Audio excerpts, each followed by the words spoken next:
বৈশ্বিক বিভিন্ন সংকট কৌশলগতভাবে মোকাবেলা করার আহ্বান জানিয়েছেন সেনাবাহিনী প্রধান জেনারেল ওয়াকারুজ্জামান। দুপুরে রাজধানী মিরপুর সেনানিবাসে ন্যাশনাল ডিফেন্স কলেজ অডিটোরিয়ামে ক্যাপস্টোন কোর্স 2026-এর সমাপ্তি অনুষ্ঠানে এই আহ্বান জানান তিনি।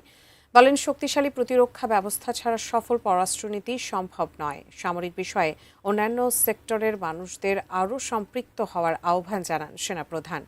তিনি বলেন, জবাবদিহিতা ছাড়া কোনো প্রতিষ্ঠান উন্নত হতে পারে না। অনুষ্ঠানে প্রধান অতিথি হিসেবে উপস্থিত থেকে ৪৫ জন ফেলোদের সনদপত্র বিতরণ করেন সেনাপ্রধান। কোর্সে অংশগ্রহণকারীদের মধ্যে ছিলেন সংসদ সদস্য, জ্যেষ্ঠ সামরিক ও পুলিশ কর্মকর্তা, খ্যাতনামা শিক্ষাবিদ, জ্যেষ্ঠ চিকিৎসক, সরকারি ও বেসরকারি সংস্থার উচ্চ পদস্থ প্রতিনিধি, কূটনীতিক এবং বিশিষ্ট ব্যবসায়ী প্রতিনিধিরা।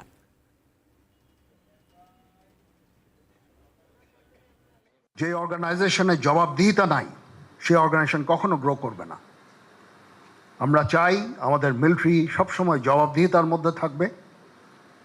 এটা কি ডেভেলপমেন্ট হচ্ছে, কি হচ্ছে না, কোথায় সমস্যা হচ্ছে, you all should get into this, and thereby we develop a defense force which will cause enough deterrence for our potential enemies to do anything. Overall, the challenges the nation is facing, and we will be facing day in, day out,